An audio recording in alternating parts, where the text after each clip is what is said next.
Okay, good morning. So today will be the day 3 for the question, and this will be the last open session. From next time it will be just on portal and for those who have subscribed. So today I had also uploaded the syllabus for the coming week, right? The syllabus for the coming week included Marx, Gramsci, J.S. Mill and Hannah Arendt. So today you will be solving 3 questions, and you can just take down the 3 questions first, then I'll give you time to write. So take down day 3 questions.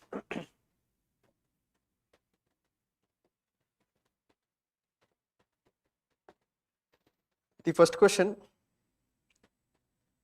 can take down as compare and contrast. Compare and contrast Hobbes and Locke's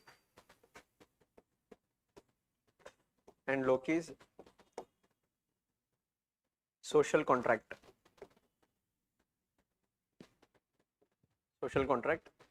So this is for 15 marks.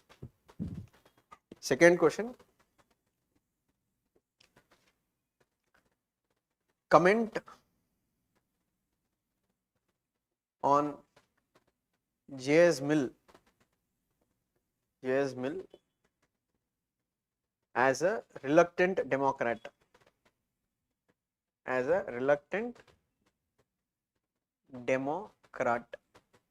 10 marks, write within 150 words. Question number 3, you have comment on Mill's view suffrage.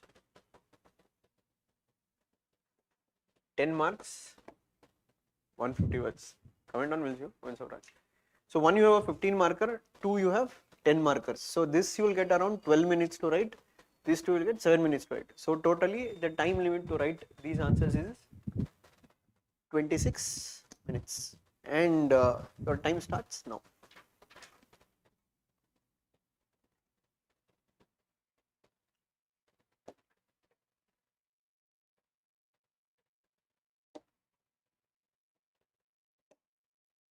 I've also uploaded the questions on the group also.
You have 26 minutes to write the answer.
all the three questions within the given time.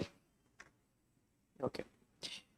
So let's go question by question. The first question was for 15 marks. They're asking you to compare and contrast Hobbes and Locke's social contract, right? So for 15 marker question.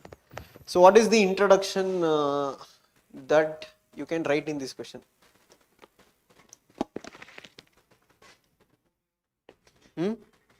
Both are social contract tradition.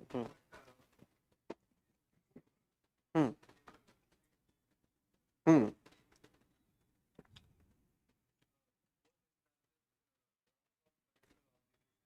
Hmm. Okay, fair enough. Hmm. Hmm.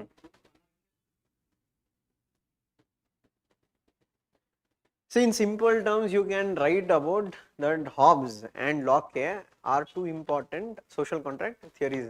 They have laid down the basis of political obligation based on their social contract tradition. Leviathan and what is the other work? Two treatises on government. Then for the body part, what will you write?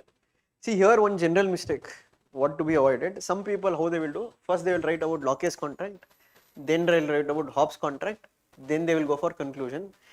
Now the problem in this approach is that the question is asking you to compare and contrast. So it's not like that you write Locke's theory, Hobbes theory, and you tell the evaluator, you decide what is similarity and what are the differences, you only decide. That won't fetch marks. So obviously the approach here should be in every paragraph you have to find a common thing that either is similar or either it differs. So one you can start with, what is the similarity? Similarity, both believed that state is an artificial institution. Both believed that what? All the individuals are part of this contract. Both believed that what? It is a majoritarian contract. Once it is signed, the contract is permanent by nature. Okay. And both believed that who are signing this contract, it is as autonomous individuals. Understood? That is what you are going to write, the similarity between both of the social contract. Then you are going to bring a connecting point saying that, however, there are differences. Okay, if you want, you can give a subheading, differences in Locke's and Hobbesian contract. So don't ever think that every answer should be written only in paragraph format. It's your wish. You can write it in point format also if you want. You can give subheadings in your answer also if you want. So I would give a subheading saying that what is the difference. So what is the one point of difference? If I want, I'll write in point format only because it will be enable me to easily show to the evaluator that what ways I can write the difference. So what is one difference here between the Hobbes contract and Locke's contract?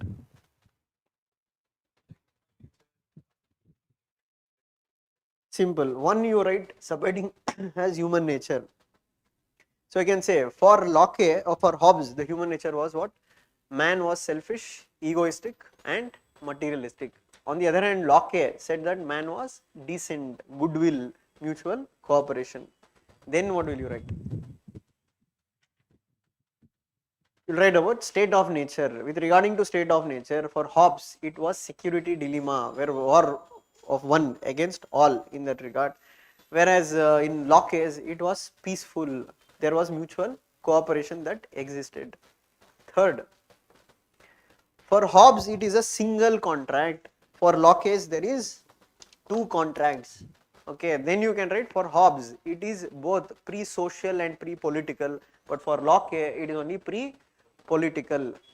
Then, fourth component, what you'll write? So you can say Hobbes surrenders all the natural rights except the right to life at the altars of the state once the contract has been signed. But in Locke, even after signing the contract, an individual continues to retain three rights: right to life, liberty, as well as property. Okay. So end it here, writing the differences. Hmm. Hmm.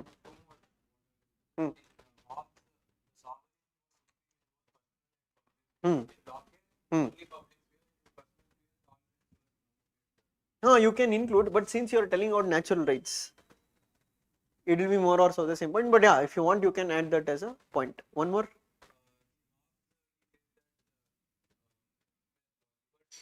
Law and liberty. Yeah, you can say the outcome of the contract. For Locke, you can say he says that where there is law, there is liberty.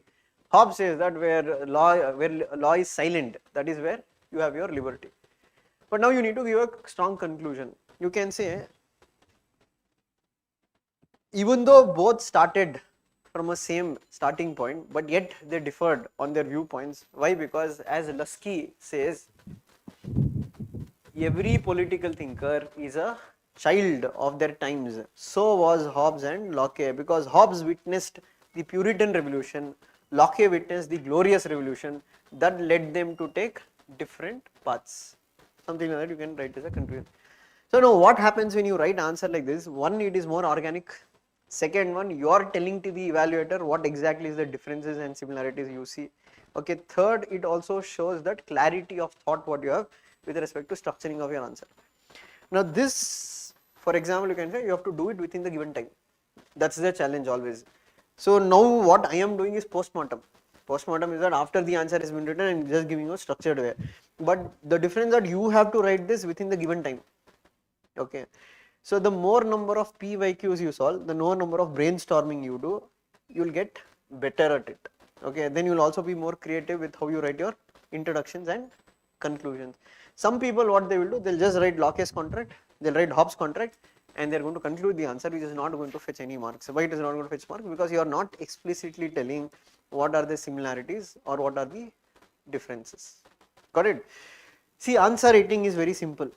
One, are you addressing the demand of the question what has been asked? Okay, 90% of people, why they don't clear this exam is that they don't address the demand, they just keep writing what they know. Second, why they don't know, you have to know how to mold in the sense whatever content we have read, we have to be able to shape it according to the demand of the question what has been asked. Because UPSC is not going to ask you a question that is exactly what is given in your book. I don't think so anybody has such notes saying that all the questions in the exam, it is there in my notes, I am going to exactly write that. 100% you won't have it. And third thing is that writing practice. Writing practice means you can say large number of people, they don't write answers on a day-to-day basis, or regularly they don't do it. Why they don't? They feel that I have to read more, I have to build more content. Again, and simple logic is what? For you to become an IAS or an IPS, whatever is it, you have to clear mains. To clear mains, what you'll have to do? Write answers, and not just write any answers. In optional paper, you need to write 38 answers on a given day. 19 in paper 1, 19 in paper 2. Are you prepared for it? Maximum of them, they won't do it. What they will do, just keep reading, thinking there is some magic material that will give you that notes, and end up what? That's what Albert Einstein, what he told, repeat the same thing again and again, expecting the result to be different, is heights of foolishness. Simple, you do same thing every year, saying that my result is going to be different this year. Why? Because I am reading Shunya, then I am reading Vision, then I am reading Next IAS.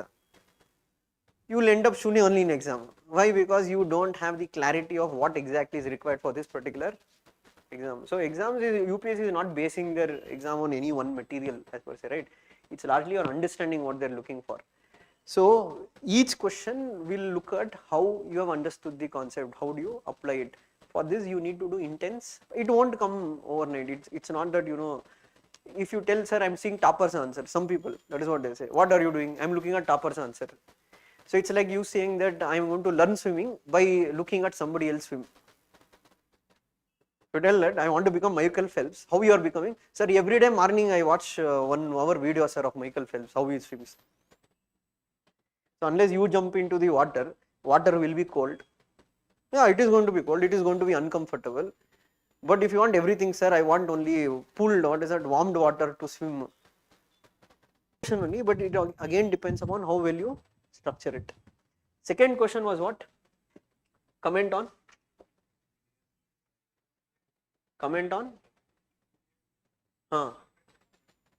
J.S. Mill as a reluctant Democrat. This is for 10 marks.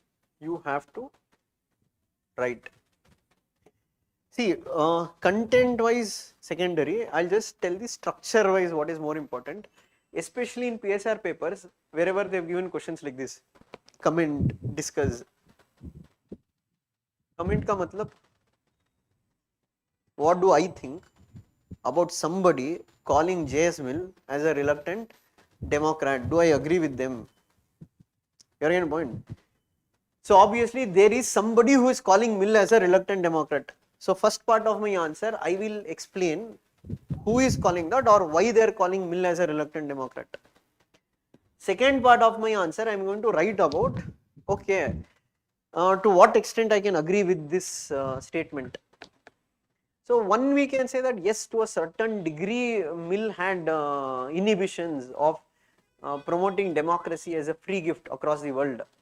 But it might be also due to the fact that Mill was very concerned about democracy. So he felt that what if democracy is distributed without any values developed, it will lead to mobocracy, which is true to a certain extent also when you look at countries like Afghanistan, Pakistan, Africa, where you can say without political institutionalization, promotion of democracy has led to what? Collapse of democracy in these countries. So there is no fixed answer for this, it's left to you. You can either write this viewpoint also, or you can write an Heroian viewpoint also, say that if people cannot come to the doorsteps of democracy, democracy should be taken to that. It's left to you. Amartya, it's your wish. How do you bring your argument? What people tend to do in class notes, what is given, the person who is given the notes, their viewpoint might be that. Now out of 9, 10 people write the same viewpoint.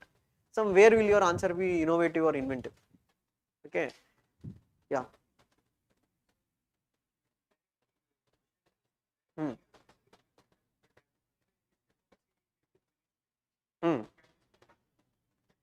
You can write if you want, but make it, it's a political science paper, na? Write something creative. Tell J.S. Mill is considered as one of the greatest liberal who has ever known. He was a champion of liberal democracy. But in spite of this, I think it is Vapor, right, who called him as a reluctant Democrat. Why? One, he brought aristocratic elements within democracy, such as weighted voting, plural voting. He did not advocate for universal adult franchise. He only advocated for those who are property class, they have to have voting rights. He also advocated for a bicameral legislature, that is the House of Commons and the House of Lords. Then you have to write what was it, and he also recommended that what democracy should not be extended to colonies, because colonies were barbarians, they are not civilized. Hence he also said that what, that benevolent despotism should be the alternative. That is a thing. Now you bring your comment part. So one, you can say that Mill has been criticized for his ethnocentric view and justifying colonialism. Second, you can bring from radical democrat point of view, that is Gandhi and Ambedkar, who believed that for a democracy, common sense is more important than any kind of educational qualification had Mill thought about. But one cannot deny Mill's concerns also about democracy, which we see in today's world, what is happening, the collapse of democracy in Afghanistan, in Africa. Why? Because lack of institutionalization. Hence, in spite of this limitation, Mill continues to be recognized as one of the greatest democrats in the field of political science. Got it? So make your answer as organic as possible, as rather than just biating something and adding it. Book will give you knowledge about why he is called as a reluctant Democrat, but the comment part, at least 1/3 of your answer you have to write. What do you think about it? Understood? So again, it's an easy question, straightforward question, what has been asked in the exam. Question number 3. Comment on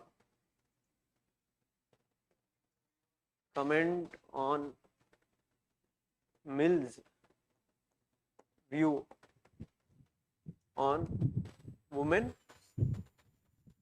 suffrage. So let us take for argument 2 ways. Okay, one, let us say there are those people who have not explicitly read about it. Okay, let us think they have not read about, in their notes it is not there at all.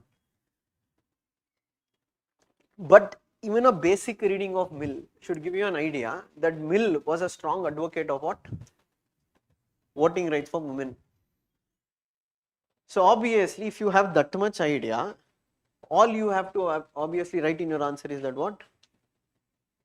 Bring arguments that what Mill would have made to support women voting rights. So what will you write? J.S. Mill was one of the earliest liberal feminists that you come across in the first wave of feminism. Then you can say Mill in his book, what is that, on subjection of women, has made a strong advocacy for voting rights to be given to women. Now you have to get into the argument, why did Mill support the voting rights for women? So you can take, for Mill, he believed in the idea of gender equality. Mill believed that women have equal capacity to men, because he told women in England at that point of time were running schools, colleges, even estates. So if they were able to manage these things, so why should women not be denied an entry into parliament? Second reason also, what he argued, that bringing women into parliament and giving voting rights to women will make men more rational and more well behaved in public spaces. Hence Mill advocated, and he also sent a plea to the British Parliament asking that what voting rights should be given to women, and this led towards what the suffrage movement across England and other parts of Europe, and you can say New Zealand went on to become the first country to give voting rights for women in 1892. So then if you want to conclude your answer by saying that Mill continues to remain a symbol of what?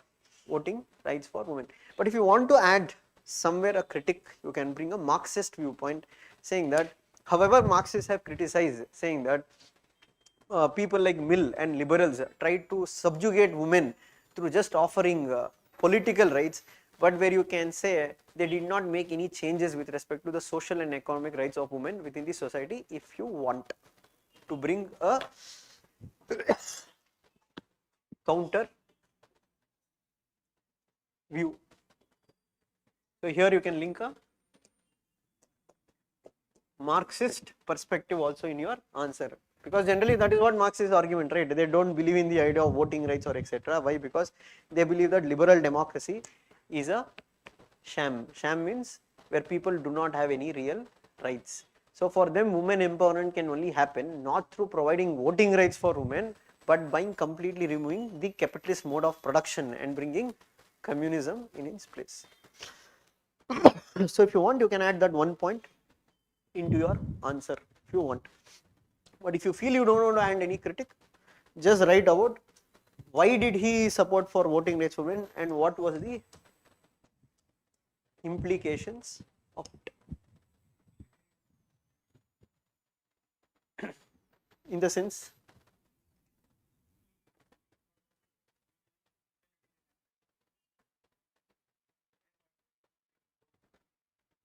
not necessary, no? Not necessary. He was not like Plato, right? He did believe that women should be the end also. So that you can't make an argument to everybody who says that women should be getting voting rights.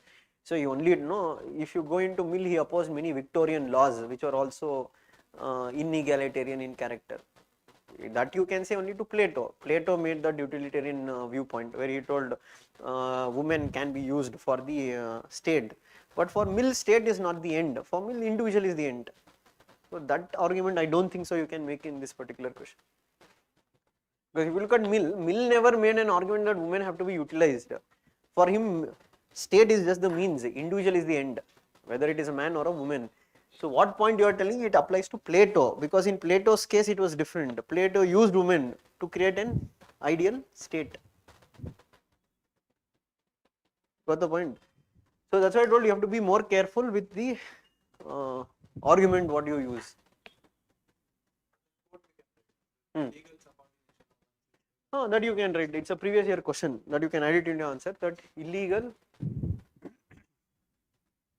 subordination, legal subordination of one sex by the other sex, of one sex by the other sex is wrong in itself and it inhibits or something, right? hinders the human development. So one that you can add as a quote in your answer. So got it. So as I told, whatever you read, practice more of previous year questions, and writing practice should be a key aspect of it. And that's why I said that whatever answers you have written, self-reflect of it, whether you have addressed the demand, whether it is organic by nature, and second one, have you written within the given time. Okay, so that's what we say, that always your what you can say, your inner conscience is your best teacher. The only question is that are you ready to listen to your inner conscience or not? And once you write prelims, I don't think so you need some key answer to tell whether you are going to pass or fail. You internally you know, it's just you deny yourself. In our library, what used to happen, we used to have friends. Internally though, they know they are going to fail. That's the reality. But what they will do, no key answer comes. Dishonest evaluation. What is dishonest? No, 2 key answers here correct in this set of keys. Another 2 key answers are correct in another set of keys. Another 2 key answer, another set of keys. No, you take all that as correct and you tell I am getting 101, I will pass. That is a fake sense of confidence. Because internally you will know, truly if you listen to your conscience, you will really know whether you will get through. Only for some people, like margin, you can say 1 or 2 marks. The point is that half of them live in their own bubble, fake world. What is fake world? Next year I will become of IAS somehow. This exam is 50% knowledge, 50% skills. Desires have no link to this exam. Desire in the sense, he will tell, I want to serve the public, that is why I want to become an officer, I have very good deeds. This fellow will tell, I want to make money, hell lot of money, I want to enter service. The clearing the exam is not dependent upon their intent. Clearing the exam is dependent upon their skill. Let us say this fellow has no skills at all. This fellow has all the skills that is required to clear an exam. He is highly unethical, but he writes ethics answer well. This fellow is very ethical, but he does not know how to write an ethics answer. So who is going to clear the exam? It is the person who has the necessary skills for the exam. Knowledge is one part of it. Skill cannot be taught. Skill can be only groomed. It will come with practice. Problem in our Bangalore is that 90% of them, they believe that we can raise our knowledge to 90% and automatically we are going to clear the exam. And that is why you can say in Bangalore, if you see, libraries are full, but results are less. Why? Because it matters now how you study, what you study, and what you do for the exam. And why 90% won't see the reality? Because they are afraid to see the reality. What is the sense of reality? A honest self-evaluation, that why I have failed in previous exams. Simple thing, na? Let us think some people, like after prelims, if you ask them, did you check your key answers? I am not going to check, sir. Why, sir? Matter of 15 days, reality will come out. If you check today also, it remains the same. If you check tomorrow also. So let go of your fear and embrace more of confidence. Okay. So next class will be on Wednesday.